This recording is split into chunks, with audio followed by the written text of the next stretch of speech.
அனைவருக்கும் வணக்கம். நான் உங்கள் சரவணன் பெரியசாமி. இந்த வீடியோல எதை பத்தி டிஸ்கஸ் பண்ண போறோம்னா டிஎன்பிஎஸ்சி ப்ரீவியஸ் இயர் கொஸ்டின், அதுலயும் குறிப்பா இந்தியன் ஜியோகிராஃபிக்கு உண்டான பார்ட் 4க்கான கண்டென்ட் தான் டிஸ்கஸ் பண்ண போறோம். வாங்க கொஸ்டினுக்குள்ள போலாம். முதல் கொஸ்டின் பாருங்க. 64 கிராம் எடையுடன் கூடிய உலகின் மிக குறைந்த எடையுள்ள இந்தியாவால் ஏவப்பட்ட செயற்கைக்கோள் சரிங்களா எதுன்னு கேட்டாங்கன்னா கலாம் சாட் சரிங்களா. அப்துல் கலாம் அவருடைய பெயர் தான் வச்சிருப்பாங்க, கலாம் சாட் அப்படின்னு. 2017 வந்து பாத்தீங்கன்னா இதை லான்ச் பண்ணியிருப்பாங்க சரிங்களா. 2017 ஆப்ஷன் பி தான் வந்து பாத்தீங்கன்னா இதற்கான சரியான விடை. அடுத்த கொஸ்டினுங்க. இந்திய வர்த்தகர்கள் பர்மாவில் இருந்து இந்தோனேசியா வரை பயணம் செய்த பகுதிக்கு என்று பெயர் என்ன பெயர் வச்சிருக்கிறாங்க அப்படின்னு கேக்குறாங்க. சுவர்ண பூமியா, வெள்ளி நிலப்பகுதியா, விலையுயர்ந்த கற்கள் நிலம், வைர நிலப்பகுதி, இந்த மாதிரி 4 தான் கொடுத்திருக்கிறாங்க. சுவர்ண பூமி சரிங்களா. ஆப்ஷன் ஏ தான் வந்து பாத்தீங்கன்னா இதற்கான சரியான விடை. இந்திய வர்த்தகர்கள் பர்மாவில் இருந்து இந்தோனேசியா வரை வந்து பாத்தீங்கன்னா ட்ரேட் பண்ணியிருப்பாங்க பாத்தீங்களா, அந்த பகுதிக்கு என்ன பேராமா சுவர்ண பூமி அப்படிங்கிறாங்க. ஆப்ஷன் ஏ தான் சரியான விடை. நிகர பூஜ்ய உமிழ்வு இலக்கை அறிவிப்பதில் மற்ற நாடுகளுடன் இந்தியாவும் எந்த ஆண்டு பூஜ்ய இலக்கை அடையும் இணைந்தது சரிங்களா. நெட் ஜீரோ எமிஷன் அப்படிங்கிற லிஸ்ட்ல வந்து பாத்தீங்கன்னா இந்தியா எந்த வருஷத்தை டார்கெட் பண்ணியிருக்கிறாங்கன்னா 2070ங்க சரிங்களா. ஆப்ஷன் ஏ தான் வந்து பாத்தீங்கன்னா இதற்கான சரியான விடை. அடுத்த கொஸ்டின். தமிழ்நாட்டில் காற்று ஆற்றல் வளமுள்ள இடங்கள் பாலக்காட்டு, கணவாய், கோயம்புத்தூர். கண்டிப்பா வந்து பாத்தீங்கன்னா கோயம்புத்தூர் சைடு விண்டுமில் நிறைய இருக்கு. செங்கோட்டை, கணவாய், திருநெல்வேலி, அங்கேயும் வந்து பாத்தீங்கன்னா காற்றாடு விண்டுமில் அதிகமாக இருக்கக்கூடிய இடம் தான். ஆரல்வாய் மொழி கணவாய், கன்னியாகுமரி, அங்கேயும் வந்து பாத்தீங்கன்னா அதிகமான விண்ட் எனர்ஜி தயாரிக்கிறாங்க. அருப்புக்கோட்டை கணவாய், விருதுநகர் சரிங்களா. இங்க அதிகப்படியான காற்று கிடையாது. அப்பனா 1, 2, 3 சரியானது. ஆப்ஷன் டி தான் வந்து பாத்தீங்கன்னா இதற்கான சரியான விடை. அடுத்த கொஸ்டினுங்க. மக்கள் தொகை மாற்றத்தின் எந்த நிலை குறைந்த பிறப்பு வீதம் மற்றும் குறைந்த இறப்பு வீதம் என வகைப்படுத்தப்படுகிறது சரிங்களா. இந்த 3 நிலை இருக்கு பாத்தீங்களா, 3க்கு வெவ்வேறு பொருள் தரக்கூடியது. பிறப்பு வீதம், பிறப்பு அதிகமா இருக்கிறது, இறப்பும் அதிகமா இருந்தாங்கன்னா நிலை 1 சரிங்களா. நமக்கு என்ன கொடுத்துருக்காங்க, குறைந்த பிறப்பு வீதம், குறைந்த இறப்பு வீதம், அப்புறம் வந்து பாத்தீங்கன்னா நிலை 3 தான் சரிங்களா. பிறப்பு வீதம் வந்து பார்த்தா குறைவாகவும் இறப்பும் குறைவாக இருந்தா நிலை 3. அப்புறம் இந்த கொஸ்டினுக்கு ஆன்சர் வந்து பாத்தீங்கன்னா ஆப்ஷன் சி தான் வந்து பாத்தீங்கன்னா சரியான விடை. அதே பிறப்பு அதிகமாக இருந்து இறப்பு குறைவாக இருந்தால், பிறப்பு வீதம் அதிகமாக இருந்து இறப்பு குறைவாக இருந்தால் அது வந்து பாத்தீங்கன்னா நிலை 2ல வரக்கூடியது சரிங்களா. நிலை 1னா அதிகமான பிறப்பு வீதம், அதிகமான இறப்பு வீதம். நிலை 2னா அதிகமான பிறப்பு வீதம், குறைவான இறப்பு வீதம். நிலை 3னா பிறப்பு வீதம் குறைவாகவும் இறப்பு வீதம் இரண்டுமே குறைவாக இருந்ததுன்னா அது நிலை 3. அதுதான் நமக்கு கொஸ்டினுக்கான சரியான ஆன்சர். ஆப்ஷன் சி தான். அடுத்த கொஸ்டினுங்க. பழங்குடியினரின் ஒட்டுமொத்த வளர்ச்சியே அரசாங்கத்தின் முதன்மையான நோக்கம் சரிங்களா. ட்ரைபலுடைய டெவலப்மெண்ட் தான் அரசாங்கத்துடைய முக்கியமான ஒரு நோக்கமான்னு கேட்டா ஆமா. திட்டங்களை முறையாகவும் திறமையாகவும் செயல்படுத்துவது மிக முக்கியமானது. ஆமா, ட்ரைபலுக்கா ஸ்கீம் போட்டா மட்டும் முக்கியம் கிடையாது. அதை வந்து பாத்தீங்கன்னா திறமையா செயல்படுத்தினா அந்த ஸ்கீம் எல்லாமே யார்கிட்ட போய் சேரணும், திட்டங்கள் பழங்குடி மக்களுக்கு. கூற்று ஏ மற்றும் காரணம் ஆகிய இரண்டும் சரி, கரெக்ட் தான். அவங்க வளர்ச்சி சம்பந்தப்பட்டது, திட்டங்கள் சம்பந்தப்பட்டது சொல்றாங்க. கூற்று ஆர் என்பது கூற்று ஏவுக்கான சரியான விளக்கம். அப்பனா ஆப்ஷன் ஏ தான் வந்து பாத்தீங்கன்னா இதற்கான சரியான விடை. அடுத்த கொஸ்டினுங்க. ஏற்றுமதி ஊக்குவிப்பு தொழில்துறை பூங்கா சரிங்களா.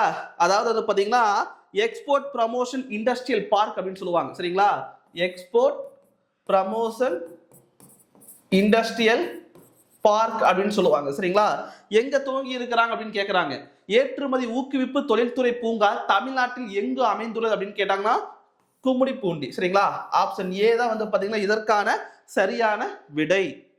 அடுத்த கொஸ்டினுங்க. 2011ஆம் ஆண்டு மக்கள் தொகை கணக்கெடுப்பின்படி குறைந்த குழந்தை பாலின விகிதம் கொண்ட தமிழக மாவட்டம் அப்படின்னு கேக்குறாங்க. சைல்டு செக்ஸ் ரேஷியோ எவ்வளவுன்னு கேக்குறாங்க. அது குறைவானது எங்கன்னு கேட்டாங்கன்னா தர்மபுரி தான். ஆப்ஷன் சி தான் வந்து பாத்தீங்கன்னா சரியான விடை. எவ்வளவு கவுண்ட் அப்படின்னு கேட்டாங்கன்னா 946 சரிங்களா. 946 சரிங்களா. 1000 ஆண் குழந்தைகளுக்கு 946 சரிங்களா. 946 பெண் குழந்தைகள் உள்ளடக்கியது எதுன்னு கேட்டாங்கன்னா தர்மபுரி. குறைந்த குழந்தை பாலின விகிதம் அப்படின்னு கேட்டாவே தர்மபுரி. ஆப்ஷன் வந்து பாத்தீங்கன்னா சி தான் சரியான விடை. பெரியார் அறிவியல் தொழில்நுட்ப மையத்துல வந்து பாத்தீங்கன்னா பிர்லா கோளரங்கம் அமைந்துள்ளது. அது எந்த இடத்துல இருக்குதுன்னு கேக்குறாங்க. தஞ்சாவூரா, மதுரையா, திண்டுக்கலா, சென்னையா? பிர்லா கோளரங்கம் அப்படின்னு கேட்டாவே சென்னை தான். சென்னையில வந்து பாத்தீங்கன்னா கோட்டூர்புரம் அப்படின்னு சொல்லுவாங்க பாத்தீங்களா, அங்கதான். சென்னையில கோட்டூர்புரம். எந்த வருஷம் இது துவங்கப்பட்டதுன்னா 1988 ஆண்டுங்க. 1988 ஆண்டு வந்து பாத்தீங்கன்னா பிர்லா கோளரங்கம் துவங்கி இருக்கிறாங்க. எங்க அப்படின்னு கேட்டாங்கன்னா சென்னையில் இருக்கக்கூடிய கோட்டூர்புரத்துல. அடுத்த கொஸ்டினுங்க, சிவகாசி நகரம் ஒரு குட்டி ஜப்பான் என அன்போடு அழைத்தவர். சரிங்களா, சிவகாசி இருக்கும் பாத்தீங்களா, எதுக்கெல்லாம் ஃபேமஸ்? பிரிண்டிங் பிரஸுக்கு ஃபேமஸ், தீப்பெட்டி உற்பத்திக்கும் ஃபேமஸ். அது மட்டும் இல்லாம பட்டாசு இந்தியாவில் அதிகமாக உற்பத்தி செய்யப்படும் பகுதி அப்படின்னு கேட்டாங்கன்னா சிவகாசி தான். அத குட்டி ஜப்பான் என்று அழைத்தவர் யாருன்னு கேட்டாங்கன்னா ஜவஹர்லால் நேரு. சரிங்களா, ஆப்ஷன் பி தான் வந்து பாத்தீங்கன்னா இதற்கான சரியான விடை. அடுத்த கொஸ்டினுங்க, தமிழ்நாட்டின் பொருத்தமான தொழில். சரிங்களா, எந்தெந்த பகுதியில என்னென்ன தொழில் செய்யறாங்க அப்படிங்கறத வந்து பார்த்தா கொடுத்துருக்காங்க. அதை வந்து பார்த்தா மேட்ச் பண்ணணும். திருச்செங்கோடு அப்படின்னு கேட்டாங்கன்னா போர்வெல் தான் ரொம்ப ஃபேமஸ். சரிங்களா, திருச்செங்கோடுனா ஆழ்துளையிடும் பணிகள். சேலம் மரவள்ளிக்கிழங்கு. சரிங்களா, சேலத்துக்கு வந்து பார்த்தா மரவள்ளிக்கிழங்கு. திருச்செங்கோடு வந்து பாத்தீங்கன்னா ஆழ்துளையும் பணிகள் 3. சேலத்துக்கு வந்து பாத்தீங்கன்னா 1வது மரவள்ளிக்கிழங்கு. ராஜபாளையம்னா பருத்தி அறுவை சிகிச்சை பொருட்கள். சரிங்களா, அதாவது என்ன பண்ணுவாங்க, அறுவை சிகிச்சைக்கு தேவையான காட்டன் இருக்கும் பாத்தீங்களா, அது எங்க உற்பத்தி பண்றாங்களாமா? ராஜபாளையம். 4. கரூர் அப்படின்னா வாகனம் உற்பத்தி. சரிங்களா, பஸ் பாடி பில்டிங் சொல்லுவாங்க பாத்தீங்களா, அதேதான் கரூர். அப்பனா 2. 3, 1, 4, 2. 3, 1, 4, 2. ஆப்ஷன் பி தான் வந்து பாத்தீங்கன்னா இதற்கான சரியான விடை. அடுத்த கொஸ்டினுங்க, பரவலான நோய் மற்றும் பட்டினியால் இறப்பிற்கு வழிவகுக்கும் வறட்சியின் வகை. சரிங்களா, அதாவது பரவலான நோய் தாக்கி இருக்கலாம், பட்டினியால் சில இறப்புகள் ஏற்படும். இது எந்த வகையான வறட்சியுடைய நிலை அப்படின்னு கேட்டாங்கன்னா விவசாய வறட்சி. சரிங்களா, அதாவது உற்பத்தி இல்லைனாவே என்ன ஆயிருமாமா, சரியா உணவு இல்லைன்னா வந்து பாத்தீங்கன்னா ஆரோக்கியம் கெட்டு போகுது, அதனால இறப்பு கூட வழிவகை செய்ய முடியும். அது மாதிரி சொல்றாங்க. விவசாய வறட்சி தான் இதற்கான சரியான விடை. Option C. அடுத்த கொஸ்டினுங்க, இந்தியாவின் முதல் உர ஆலை. சரிங்களா, ஃபெர்டிலைசர் ஃபேக்டரி. இந்தியாவுடைய ஃபர்ஸ்ட் ஃபெர்டிலைசர் ஃபேக்டரி அப்படின்னு கேட்டாங்கன்னா சிந்திரி. சரிங்களா, ஆப்ஷன் பி ல இருக்கக்கூடியது. எந்த மாநிலத்தில் இது உருவாக்குனாங்க அப்படின்னு கேட்டாங்கன்னா ஜார்க்கண்ட். சரிங்களா, ஜார்க்கண்ட் மாநிலத்துல வந்து பாத்தீங்கன்னா இத கட்டியிருப்பாங்க முதலாக. எந்த வருடம்? 1951. சரியா, 1951 வந்து பாத்தீங்கன்னா சிந்திரி உர ஃபேக்டரி வந்து பாத்தீங்கன்னா முதல்ல உருவாக்குறாங்க ஜார்க்கண்ட் மாநிலத்துல. ஆப்ஷன் பி தான் இதற்கான சரியான விடை. அடுத்த கொஸ்டினுங்க, பின்வருவனவற்றில் தவறான கூற்று. சரிங்களா, தவறான கூற்று சொல்றாங்க, எதுன்னு பார்ப்போம். ஆற்றலின் பிரமிடு எப்போதும் நேராக காணப்படும். ஃபர்ஸ்ட் ஸ்டேட்மெண்ட் சரியானதா? பிரமிடு எப்போ வந்து பாத்தீங்கன்னா நேரா கொஞ்சம் கொஞ்சமா மேல போயிருக்கு. அடுத்தது, நீலகிரி உயிர்கோள காப்பகம் தமிழ்நாடு, கேரளா, கர்நாடகம் ஆகிய மாநிலங்களில் பரவியுள்ளது. ஆமா, 3 மாநிலத்திலேயே எல்லையில தான் இருக்கக்கூடியது நீலகிரி உயிர்கோள காப்பகம். சரியானதுதான். நம்தமா உயிர்கோள காப்பகம் ஆந்திர பிரதேச மாநிலத்தில் உள்ளது. ஆந்திர பிரதேசமா அருணாச்சல பிரதேசமா? அருணாச்சல பிரதேசம். சரிங்களா, இது தவறானது. இந்த இடத்துல வந்து பாத்தீங்கன்னா அருணாச்சல பிரதேசம் கொடுத்துருக்குன்னு தவறா கொடுத்துருக்காங்க. சரியா, அப்பனா 3வது மட்டும் தவறா இருக்குது. நந்தாதேவி உயிர்கோள காப்பகம் உத்தரப்பிரதேச மாநிலத்தில் அமைந்துள்ளது. 4வது வந்து பாத்தீங்கன்னா நந்தாதேவி வந்து பார்த்தா உயிர்கோள காப்பகம் எங்க இருக்குது? உத்தரப்பிரதேசம். அது வந்து பாத்தீங்கன்னா சரியானதுதான். தவறான கூற்று தான் நம்மளுக்கு கேட்டிருக்கிறாங்க கேள்வியில. தவறானது அப்படின்னு கேட்டாங்கன்னா 3வது மட்டும்தான். சரிங்களா, 3வதுனா ஆப்ஷன் பி மட்டும் தான் வந்து பாத்தீங்கன்னா இங்க தவறானது. அடுத்த கொஸ்டினுங்க, கீழ்கண்ட உயிர்கோள காப்பகங்கள் சரியாக பொருந்தி உள்ளது எதுன்னு கேட்கிறாங்க. சரிங்களா, எது வந்து பார்த்தா சரியாக பொருந்தி உள்ளது? மனாஸ் அப்படின்னு கேட்டாவே அது எங்க இருக்கக்கூடியது? குஜராத்தா? இல்ல, அஸ்ஸாம். சரியா, அஸ்ஸாம்ல இருக்கக்கூடியதான் மனாஸ். அடுத்தது, சிம்லிபால் அப்படின்னு கேட்டாவே அது வந்து பார்த்தா ஒரிசால இருக்கக்கூடியதான். சரிங்களா, அது கரெக்டா தான் இருக்குது. சிம்லிபால் அப்படின்னு கேட்டாங்கன்னா ஒடிசா கரெக்டா தான் இருக்குது. சுந்தரவனம் அப்படின்னு கேட்டாங்கன்னா வெஸ்ட் பெங்கால். ஹட்ச் அப்படின்னு கேட்டாங்கன்னா இது குஜராத்ல இருக்கக்கூடியது. மாத்தி ஆப்ஷன் பொருத்தி இருக்கிறாங்க. நம்மளுக்கு என்ன கேட்கறாங்க? சரியாக பொருந்தி உள்ளதுன்னா சிம்லிபால் உயிர்கோள காப்பகம் அப்படின்னு கேட்டாங்கன்னா ஒடிசா. ஆப்ஷன் பி தான் வந்து பாத்தீங்கன்னா இதற்கான சரியான விடை. சரிங்களா, ஆப்ஷன் பி தான் இதற்கான சரியான விடை.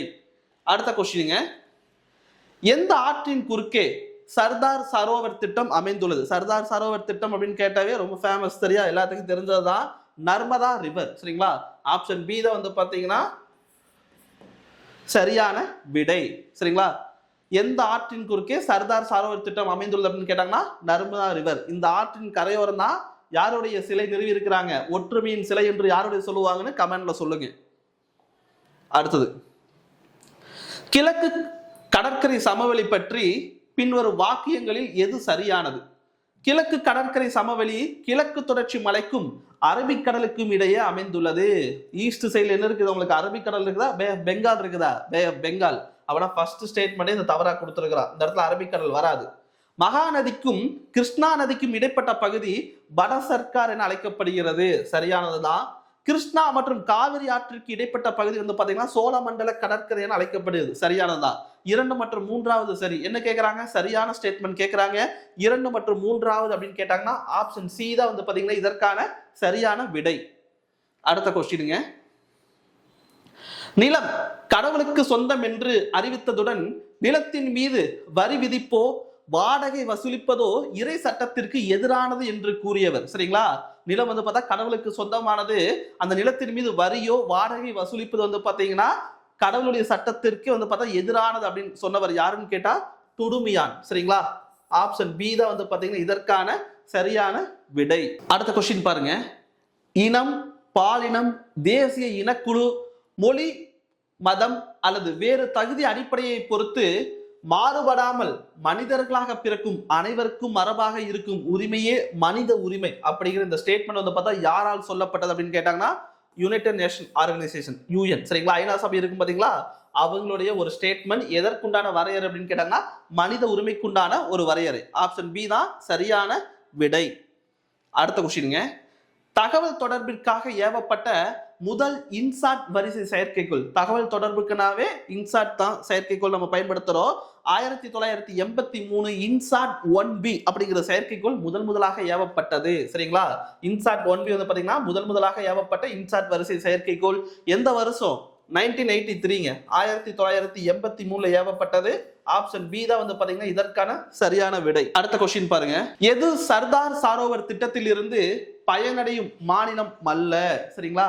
அதாவது சர்தார் சரோவர் திட்டத்துல எந்தெந்த மாநிலம் பயனடையும் கொடுத்திருப்பாங்க. இங்க ஒரே ஒரு ஆப்ஷன் மட்டும் தவறா கொடுத்திருக்காங்க. மத்திய பிரதேச லிஸ்ட்ல வருமானு கேட்டா கண்டிப்பா வரும். மகாராஷ்டிரா வருமானு கேட்டா அவங்களும் வருவாங்க. பஞ்சாப் வருவாங்களா அப்படின்னு கேட்டா பஞ்சாப் வரமாட்டாங்க. சரிங்களா? பஞ்சாப் மட்டும் வரமாட்டாங்க. ராஜஸ்தான் வருவாங்களான்னு கேட்டா ராஜஸ்தானும் வருவாங்க. சரிங்களா? ராஜஸ்தானுக்கு அப்புறம் குஜராத், ராஜஸ்தான், மத்திய பிரதேசம், மகாராஷ்டிரா. சரிங்களா? குஜராத்தும் வருவாங்க. அப்புறம் வராத யாருன்னு கேட்டாங்கன்னா இவங்க யாரு? பஞ்சாப் மட்டும்தான். ஆப்ஷன் சி தான் வந்து பாத்தீங்கன்னா சரியான விடை. இந்தியாவில் மேற்கு நோக்கி பாயும் ஆறுகளில் மிக நீளமான ஆறு அப்படின்னு கேட்டாங்கன்னா நர்மதை ரவி. இந்தியாவில் மேற்கு நோக்கி பாயும் ஆறுகளில் மிக நீளமான ஆறு அப்படின்னு கேட்டாங்கன்னா நர்மதா ரிவர். சரிங்களா? ஆப்ஷன் வந்து பாத்தீங்கன்னா நீங்க கமெண்ட்ல சொல்லுங்க. ஆப்ஷன் பி தான் இதற்கான சரியான விடை. நர்மதா ரிவர் வந்து பார்த்தா எவ்வளவு கிலோமீட்டர் நீளம் கொண்டது அப்படிங்கிறத கமெண்ட்ல சொல்லுங்க. சரிங்களா? கமெண்ட்ல வந்து பாத்தீங்கன்னா நர்மதா ஆறு எவ்வளவு கிலோமீட்டர் நீளம் உள்ளது அப்படிங்கிறத கமெண்ட்ல சொல்லுங்க. ஆப்ஷன் பி தான் அதற்கான சரியான விடை. இளைய பெருங்கடல் என அழைக்கப்படும் பெருங்கடல் குறிப்பா அண்டார்டிகா மற்றும் தென் அமெரிக்காவுடைய நடுப்பகுதியில உருவாகி இருக்கக்கூடிய ஒரு கடல் தான் வந்து பாத்தீங்கன்னா இளைய பெருங்கடல் அப்படிம்பாங்க. அந்த கடலுக்கு இன்னொரு பேர் என்னங்க? தென் பெருங்கடல். தென் பெருங்கடலுக்கு தான் ஒரு பேர் வந்து பார்த்தீங்கன்னா இளைய பெருங்கடல். குறிப்பா அண்டார்டிகா மற்றும் தென் அமெரிக்காவின் நடுப்பகுதியில் அமைந்துள்ள அந்த கடலுக்கு பேர் தான் தென் பெருங்கடல். அதுக்கு தான் வந்து பார்த்தா இளைய பெருங்கடல். ரீசெண்டா பிற்காலத்துல உருவான ஒரு கடல் அப்படிங்கிறாங்க. சரிங்களா? அப்பனா ஆப்ஷன் பி தான் வந்து பாத்தீங்கன்னா இதற்கான சரியான விடை. அடுத்த கொஸ்டின் பாருங்க. சரியான விடையை தேர்ந்தெடுத்தல். தமிழ்நாட்டில் வடகிழக்கு பருவமழை பொழியும் மாதங்கள் எந்த மாதத்துல வந்து பாத்தீங்கன்னா வடகிழக்கு பருவமழை நார்த் ஈஸ்ட் மான்சூன் வந்து பார்த்தா தமிழ்நாட்டில் மழைப்பொழிவை கொடுக்கும் அப்படின்னு கேட்கிறாங்க. குறிப்பா அக்டோபர் மாதத்திலிருந்து டிசம்பர் மாதம் வரை. சரிங்களா? அக்டோபர் மாதத்திலிருந்து டிசம்பர் மாதம் வரை. அதே வந்து பார்த்தா ஜூன் டு செப்டம்பர் வரையில் அப்படின்னு கேட்டாங்கன்னா தென்மேற்கு பருவமழை. சரிங்களா? ஜூன் டு செப்டம்பர் அப்படின்னு கேட்டாங்கன்னா தென்மேற்கு பருவமழை. இந்த இடத்துல ஆப்ஷன் சி தான் வந்து பாத்தீங்கன்னா இதற்கான சரியான விடை. அடுத்த கொஸ்டின்ங்க. இந்தியாவின் முதல் மென்பொருள் தொழிலகம் அப்படிங்கிறாங்க. சாஃப்ட்வேர் பேஸ் பண்ண ஒரு தொழிலகம் எந்த இது ஸ்டார்ட் பண்ணாங்க அப்படின்னு கேட்டாங்கன்னா டாடா கன்சல்டன்சி சர்வீஸ். சரிங்களா? TCS அப்படின்னு சொல்லுவோம் பாத்தீங்களா, அவங்க தான் இந்தியாவில் முதலாக துவங்கப்பட்ட மென்பொருளுக்குண்டான ஒரு தொழிற்சாலை. ஆப்ஷன் சி தான் இதற்கான சரியான விடை. டேஷ் கிலோமீட்டர் கடற்கரை பகுதியை தமிழ்நாடு கொண்டிருக்கிறது. தமிழ்நாட்டுடைய மொத்த கோஸ்டல் பார்டர் லைன் எவ்வளவுன்னு கேட்கிறாங்க. சரிங்களா? தமிழ்நாட்டுடைய டோட்டல் கோஸ்டல் லைன் அப்படின்னு கேட்டாங்கன்னா 1076ங்க. 1076 கிலோமீட்டர் நீளம் கொண்டது தமிழ்நாட்டுடைய கடற்கரை. சரிங்களா? ஆப்ஷன் பி தான் வந்து பாத்தீங்கன்னா இதற்கான சரியான விடை. அடுத்த கொஸ்டின், ஐநா சபையின்படி ஒரு குழந்தை என்பது எந்த வயதை நிறைவு செய்திருக்க கூடாது? சரிங்களா? எந்த ஏஜ் வந்து பாத்தீங்கன்னா அதை தாண்டக்கூடாது அப்படின்னு கேக்குறாங்க. 18 ஆண்டுகள். சரிங்களா? 18 வயசுக்குள்ளதான் இருக்கணும், பிலோ 18 இருக்கணும். அவங்க தான் குழந்தைகள் அப்படிங்கிற வரையறை கொடுக்குறாங்க. யாருன்னு கேட்டாங்கன்னா யூஎன். ஆப்ஷன் டி தான் வந்து பாத்தீங்கன்னா இதற்கான சரியான விடை. அடுத்த கொஸ்டினுங்க, உலக உயிர்கோள இருப்பு வலைதளத்தில் தமிழ்நாட்டின் தாவர மற்றும் விலங்கினங்களை பாதுகாக்க சேர்க்கப்பட்டுள்ளது எதுன்னு கேட்கிறாங்க. நிகோபார் மற்றும் நீலகிரி. தமிழ்நாடு அப்படின்னு கொடுத்துட்டான், அதுக்கப்புறம் நிகோபார் எப்படி வரும், அங்கேயே ஃபில்டர் பண்ணிடுங்க. மன்னார் வளைகுடா மற்றும் நீலகிரி. சரிங்களா? கண்டிப்பா இது சரியா வாய்ப்பு இருக்குது. மன்னார் வளைகுடா மற்றும் அகஸ்திய மலை உள்ள சேர்க்க மாட்டாங்க. பெரிய நிகோபார் அப்படின்னா டியும் தூக்கிடலாம். அப்படின்னா ஆப்ஷன் பி தான் இதற்கான சரியான விடை. மன்னார் வளைகுடா மற்றும் நீலகிரி. சரிங்களா? இதான் வந்து பாத்தீங்கன்னா உயிர்கோள காப்பகம். யுனெஸ்கோ இதுல வந்து பாத்தீங்கன்னா சேர்த்திருக்கிறாங்க. சரிங்களா? உலக உயிர்கோள இருப்பு வலைதளத்துல வந்து பாத்தீங்கன்னா சேர்த்திருக்கிறாங்க மன்னார் வளைகுடா மற்றும் நீலகிரி. மத்திய தோல் ஆராய்ச்சி நிறுவனம் எங்க அமைந்துள்ளது அப்படின்னு கேக்குறாங்க. மத்திய தோல் ஆராய்ச்சி நிறுவனம் எங்க அமைந்துள்ளது அப்படின்னு கேட்டாங்கன்னா சென்னையில தான் இருக்குது. சரிங்களா? ஆப்ஷன் டி தான் வந்து பாத்தீங்கன்னா இதற்கான சரியான விடை. கீழ்கண்டவற்றுள் எது இந்தியாவின் மகாரத்னா தொழிற்சாலை இல்லை அப்படிங்கிறாங்க. ஆக்சுவலா இது வந்து பாத்தீங்கன்னா எக்கனாமி பேஸ் பண்ணியும் இருக்கு, ஜியோகிராபி பேஸ் பண்ணியும் உள்ள எடுத்துக்கலாம். தொழிற்சாலை இதுல கெயில் மகாரத்னா தான், பெல் மகாரத்னா தான், கோல் இந்தியா லிமிடெட் அதுவும் மகாரத்னா தான். இந்திய விமான போக்குவரத்து கழகம் வந்து பாத்தீங்கன்னா மகாரத்னா லிஸ்ட்ல இல்ல. ஆப்ஷன் டி தான் வந்து பாத்தீங்கன்னா இதற்கான சரியான விடை. பொதுவாக ஒரு கம்பெனி மகாரத்னாவை வரணும்னா 5 கேட்டகரி கிரைட்டீரியா கொடுத்துருப்பாங்க. ஒன்னு வந்து பாத்தீங்கன்னா முதல் இது அந்த கம்பெனி நவரத்னா ஸ்டேட்டஸ்ல இருக்கு, நவரத்னா அந்தஸ்துல இருந்தா தான் அந்த மகாரத்னாவை ப்ரமோட் பண்ண முடியும். அடுத்தது இந்தியாவுடைய ஸ்டாக் எக்ஸ்சேஞ்ச் போர்டு. சரிங்களா? ஷேர் மார்க்கெட் இருக்கு பாத்தீங்களா, அந்த டொமைன்ல வந்து பாத்தீங்கன்னா இவங்க பப்ளிஷ் பண்ணியிருக்குன்னு. இரண்டாவது, அடுத்தது 3 ஆண்டுகளுக்கு ஆவரேஜா 5000 கோடி வந்து பாத்தீங்கன்னா நெட் ப்ராஃபிட்டே பார்த்துருக்குன்னு. டாக்ஸ் எல்லாம் கட்டினது போல 5000 கோடி ஆவரேஜா நெட் ப்ராஃபிட் பார்த்துருக்குன்னு. அதே 15000 கோடி அப்படிங்கிறது அந்த கம்பெனியுடைய நெட் ஒர்த்தா இருக்கு. அதே 25,000 கோடி அப்படிங்கிறது அந்த கம்பெனியுடைய ஆனுவல் டர்ன் ஓவர். சரிங்களா? Turn over. இந்த 5 கேட்டகரி இருந்தா தான் ஒரு கம்பெனி என்னவா மாற்ற முடியும், மகாரத்னா கம்பெனியை வந்து பாத்தீங்கன்னா ப்ரமோட் பண்ண முடியும். இந்த கொஸ்டின்ல இந்திய விமான போக்குவரத்து கழகம் வந்து பாத்தீங்கன்னா மகாரத்னா கம்பெனியான்னு கேட்டா கண்டிப்பா இல்ல. ஆப்ஷன் டி தான் வந்து பாத்தீங்கன்னா இதற்கான சரியான விடை. தொழில்துறையின் ஒழுங்கான வளர்ச்சிக்கு ஊக்குவிப்பு மற்றும் ஒழுங்குமுறை நடவடிக்கைகளை எடுக்க மத்திய அரசுக்கு எந்த சட்டம் அதிகாரம் அளிக்கிறது? சரிங்களா? மத்திய அரசுக்கு எந்த சட்டம் அதிகாரம் கொடுக்குதுன்னா தொழில்கள் வளர்ச்சி மற்றும் ஒழுங்குமுறை சட்டம். எந்த வருஷம் உருவாக்குனாங்க கமெண்ட்ல சொல்லுங்க. சரிங்களா? தொழில்கள் வளர்ச்சி மற்றும் ஒழுங்குமுறை சட்டம் எந்த வருடம் உருவாக்கப்பட்டது அப்படின்னு கமெண்ட்ல சொல்லுங்க. ஆப்ஷன் டி தான் வந்து பாத்தீங்கன்னா இதற்கான சரியான விடை. அடுத்த கொஸ்டின் பாருங்க, இந்தியாவின் மிக நீளமான ஆறு எதுன்னு கேக்குறாங்க. சரிங்களா? இந்தியாவின் மிக நீளமான ஆறு வந்து பாத்தீங்கன்னா கங்கை. ஆப்ஷன் ஏ தான் வந்து பாத்தீங்கன்னா சரியான விடை. எவ்வளவு கிலோமீட்டர்? 2525 கிலோமீட்டர் நீளம் கொண்டது வந்து பாத்தீங்கன்னா கங்கை நதி. ஆப்ஷன் ஏ தான் சரியான விடை. அடுத்த கொஸ்டின் பாருங்க, தமிழ்நாட்டில் எந்த மாவட்டத்தில் கிணற்று நீர் பாசனம்? சரிங்களா? தமிழ்நாட்டில் எந்த மாவட்டத்தில் கிணற்று பாசனம் அதிக அளவில் உள்ளது? 4 ஆப்ஷன்: தஞ்சாவூர், விழுப்புரம், கோயம்புத்தூர், திருவண்ணாமலை. இந்த 4ல பார்க்கும்போது விழுப்புரம் மாவட்டத்தில் வந்து பாத்தீங்கன்னா அதிகமான கிணற்று நீர் பாசனம் கொண்ட மாவட்டமா இருக்குது. ஆப்ஷன் பி தான் வந்து பாத்தீங்கன்னா இதற்கான சரியான விடை. அடுத்த கொஸ்டினுங்க, 68வது ஐநா பொதுக்குழு அந்த ஆண்டின் சர்வதேச மண்ணாண்டாக அறிவித்துள்ளது. எந்த ஆண்டு வந்து பாத்தீங்கன்னா இன்டர்நேஷனல் இயர் ஆஃப் சாயில் அப்படின்னு அறிவிக்கிறாங்க அப்படின்னு பாத்தீங்கன்னா 2015. சரிங்களா? அதாவது எந்த ஆண்டை வந்து பாத்தீங்கன்னா ஐநா பொதுக்குழு வந்து பாத்தீங்கன்னா சர்வதேச மண்ணாண்டாக அறிவித்தது? சரிங்களா? சாயில் எப்பன்னு கேட்டாங்கன்னா 2015ங்க. ஆப்ஷன் சி தான் வந்து பாத்தீங்கன்னா இதற்கான சரியான விடை. அடுத்த கொஸ்டின் பாருங்க, கரிசல் மண் அவற்றின் மூலப்பொருட்களை வானிலை சிதைவற்ற பாறைகளில் இருந்து பெறுகிறது. சரிங்களா? ஒரு ஸ்டேட்மெண்ட். கூற்று வந்து பாத்தீங்கன்னா இரண்டாவது, கரிசல் மண்ணிற்கு அதிக நீரை தக்க வைக்கும் திறன் உள்ளது. 2 ஸ்டேட்மெண்ட் கொடுத்துட்டாங்க. இதுல சரியானது அப்படின்னு பார்க்கும்போது இரண்டும் சரியானதா, அதற்கான சரியான விளக்கமான்னு கேட்டா கண்டிப்பா இல்ல. சரிங்களா? ஆப்ஷன் பி தான் வந்து பாத்தீங்கன்னா இதற்கான சரியான விடை. அடுத்த கொஸ்டினுங்க, ஒரு நதிநீர் பிரச்சனை சம்பந்தப்பட்டது. காமனாசா அப்படிங்கிற ஒரு நதிநீர் பிரச்சனை இருக்குதாமா. இது எந்த மாநிலத்துக்கு உட்பட்டது அப்படின்னு கேட்டாங்கன்னா பீகார் மற்றும் உத்தரப்பிரதேச மாநிலத்துக்கு இடையே உள்ள ஒரு நதிநீர் பிரச்சனை தான் வந்து பாத்தீங்கன்னா காமனாச நதிநீர் பிரச்சனை. ஆப்ஷன் சி தான் வந்து பாத்தீங்கன்னா இதற்கான சரியான விடை. அடிக்கடி வெள்ளப்பெருக்கு அதனால் ஏற்படும் சில பாதிப்புகளை உள்ளடக்கியதுதான் வந்து பாத்தீங்கன்னா இந்த நதிநீர் பிரச்சனைக்கு முக்கியமான ஒரு காரணம். சரிங்களா, வெள்ளப்பெருக்கு தான் முக்கியமான ஒரு ரீசன். பீகார் மற்றும் உத்தரப்பிரதேச மாநிலத்தை உண்டான ஒரு பிரச்சனை. இந்தியாவில் நீண்ட மழைக்கால பருவத்தை கொண்டிருக்கும் மாநிலம் சரிங்களா, தமிழ்நாடா, கேரளாவா, கர்நாடகம், குஜராத்தா? சரிங்களா, கண்டிப்பா குஜராத்ல வராது, வறண்ட பகுதி. தமிழ்நாடு, கேரளா, கர்நாடகா மூன்று வந்து பாத்தீங்கன்னா நம்ம சதர்ன் ஸ்டேட் தான். இதுல மூன்று இதுலயும் வந்து பாத்தீங்கன்னா மழை பொழிகிற ஒரு மாநிலமா வந்து பார்த்தா கேரளா இருக்குங்க. அதிகமான மழைப்பொழிவு வந்து பாத்தீங்கன்னா கேரளா இருக்கு. ஆப்ஷன் பி தான் வந்து பாத்தீங்கன்னா சரியான விடை. இதோட டிஎன்பிஎஸ்சி ப்ரீவியஸ் இயர் கொஸ்டின் டிஸ்கஷன்ல ஜாகிரபிக்கு பார்ட் 4க்கான கொஸ்டின் வந்து பாத்தீங்கன்னா பார்த்துட்டோம். தொடர்ந்து வீடியோ வந்துகிட்டே இருக்கு. வீடியோ பிடிச்சிருந்தா லைக் பண்ணுங்க, ஃப்ரெண்ட்ஸுக்கு ஷேர் பண்ணுங்க. வேற ஏதாச்சும் கண்டென்ட் வேணும்னாலும் வந்து பாத்தீங்கன்னா கமெண்ட்ல சொல்லுங்க. அடுத்தடுத்த வீடியோல அதை அப்டேட் பண்றோம். தேங்க்யூ.